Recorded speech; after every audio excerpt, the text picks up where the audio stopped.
Muito bom dia! Parte 2, Bacen, iniciando com explicações aí com relação à certificação do CEA.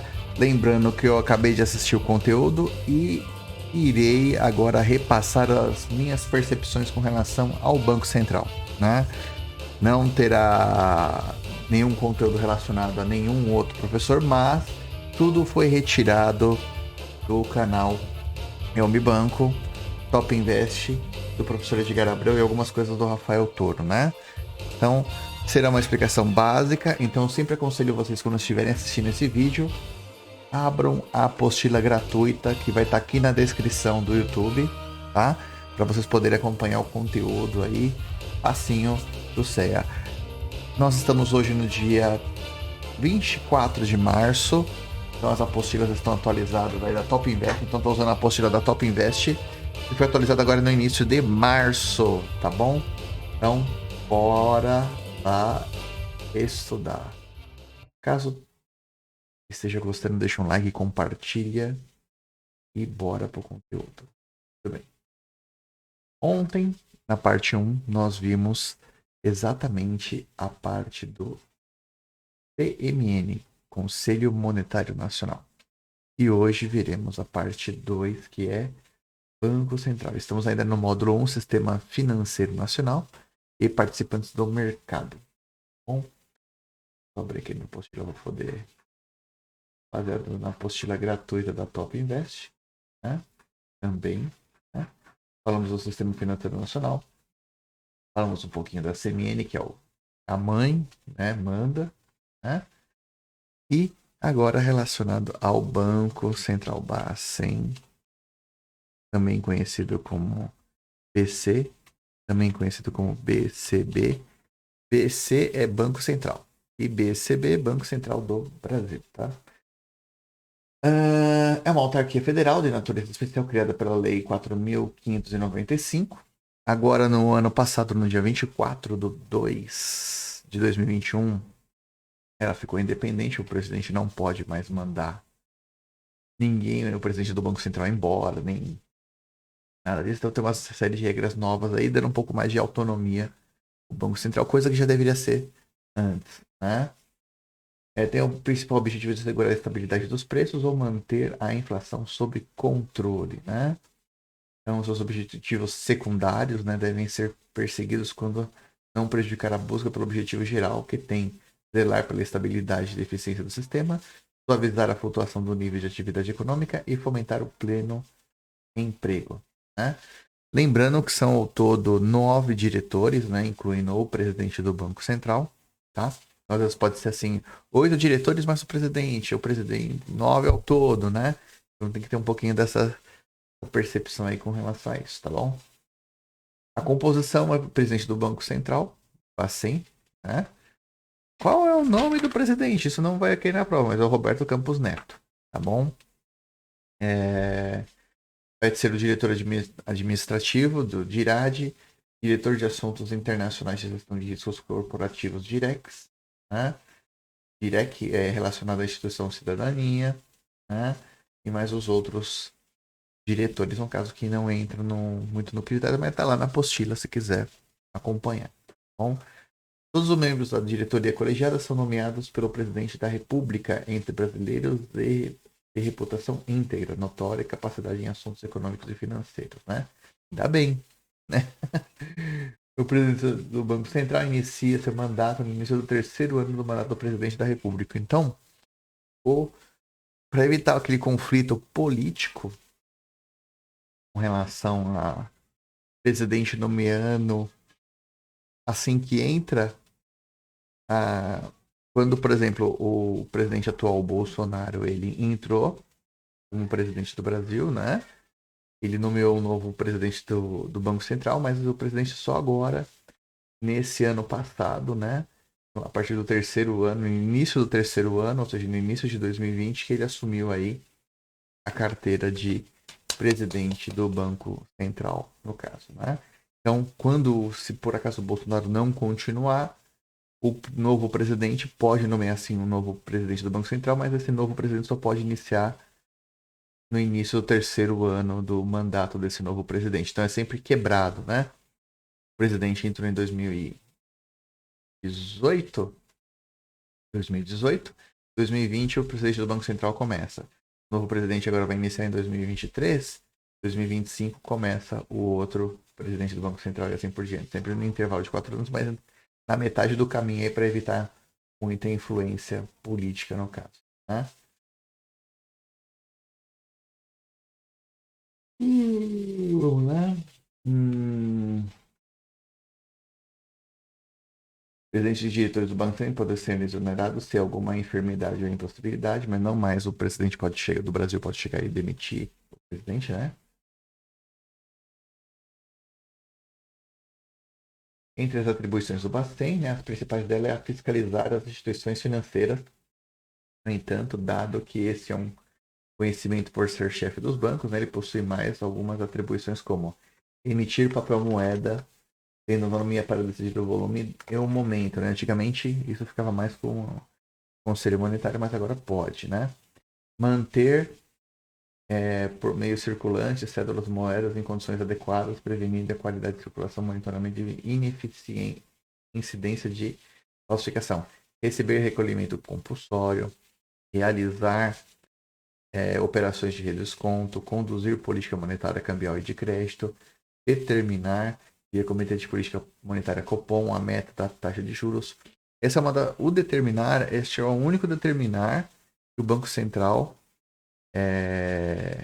tem, que é controlar, que nem eu falei ontem na parte 1, né?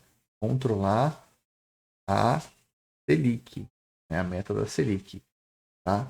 Mas quem determina a meta da inflação, tá acima dele é um determinar primário, né? É a CMN. Determinar a taxa da Selic é um efeito secundário para controlar a inflação, né? Então, quando é secundário, é o Banco Central, tá? Efetuar controle de todas as formas de crédito, fiscalizar e disciplinar as instituições financeiras, considera a autorização de funcionamento das instituições financeiras, né? Lembrando que concede, mas lá em cima que autoriza, né?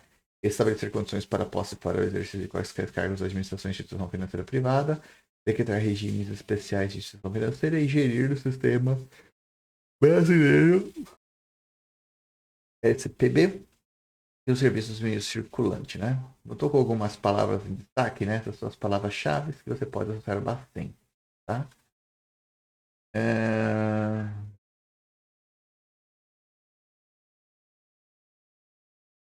As observações aqui, para o Banco Central, outro jeito de chamar o Bacen pode fiscalizar e supervisionar o mercado.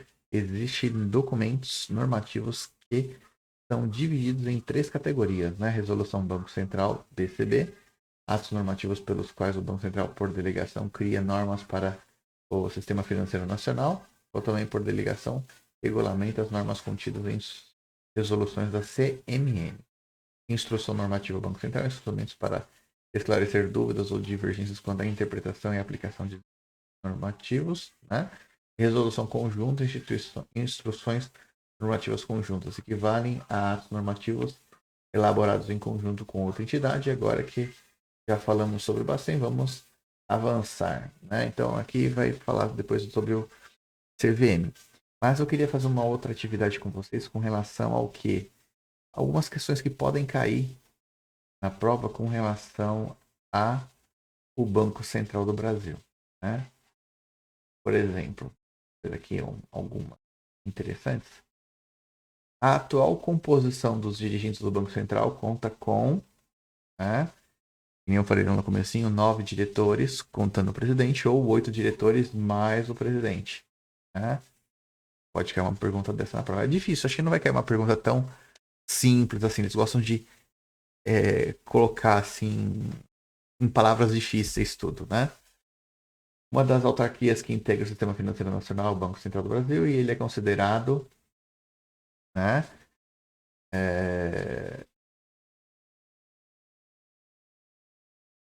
uma autarquia, mas não é o órgão máximo. O órgão máximo é a CMN, né?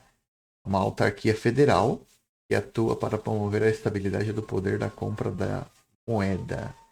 Então, é uma autarquia federal, não é municipal, não é estadual, não é o órgão máximo do sistema financeiro nacional, então tem que tomar muito, muito cuidado. É uma autarquia federal que atua para promover a estabilidade, né?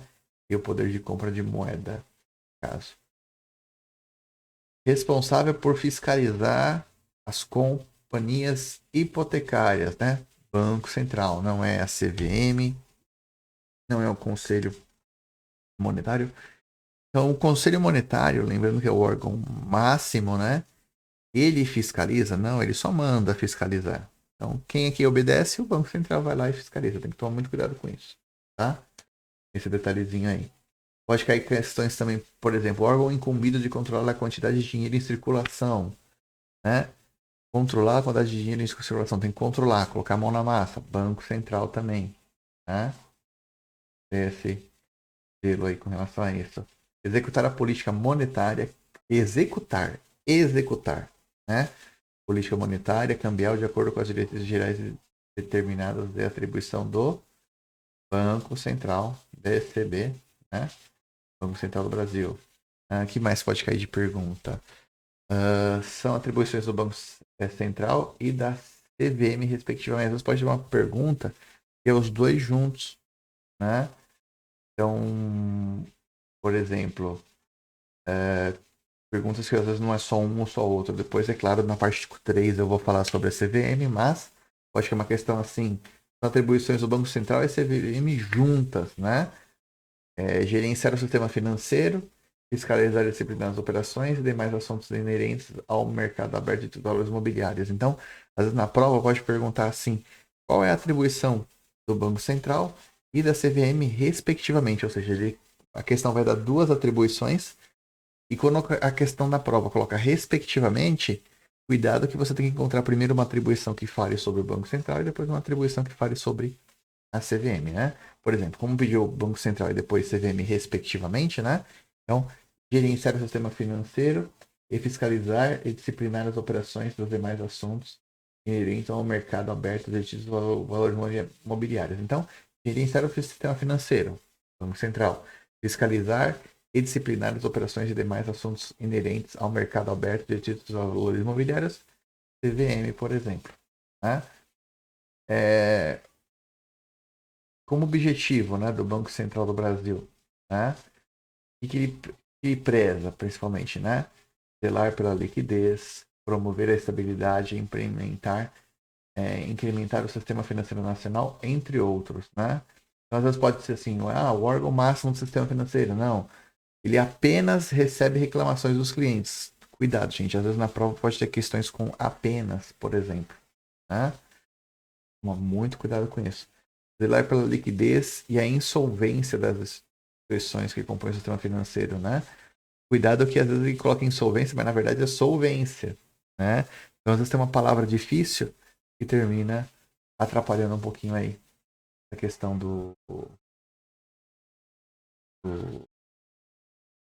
da prova, né? Vamos ver se eu pego mais algumas dicas legais aqui. Deixa eu ver aqui. Hum,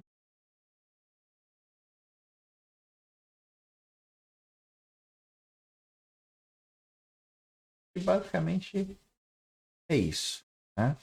Mas lembre-se, tem que ir lá estudar. O capítulo é curtinho, uma partezinha pequenininha, mas que faz toda a diferença. Por exemplo, eu fiz a prova do CEA agora no dia 10. Eu não passei. São 70 questões, sendo que você só pode, para você ser considerado passou, tem que ser 70% dessas 70 questões. 70% de 70 questões é 21 questões que pode errar e 49 que pode acertar. E eu consegui a façanha de acertar 48 questões e errar 22, né? E dessas 22 que eu errei, pode parecer incrível, mas a parte de matemática financeira do CEA, que é a grande preocupação da grande maioria, não é o que mais repete. Por exemplo, na minha correção da prova que eu recebi, não recebi as perguntas que eu errei, mas, por exemplo, essa parte do sistema financeiro nacional e participantes do mercado, eu errei as duas perguntas da prova. Se eu não tivesse errado essas duas perguntas, eu com certeza teria passado, no caso. Até o meu percentual de acertos com relação ao tema de debêntures, fundos e a matemática financeira foi praticamente gabaritado. As partes iniciais teóricas pode parecer que não, elas são muito mais aprofundadas, é muito mais um detalhe do que na CPA 20. Bom, obrigado pela presença de vocês. Essa foi a parte 2, Banco Central BC ou BCB. Grande abraço para vocês, vida longa e próspera.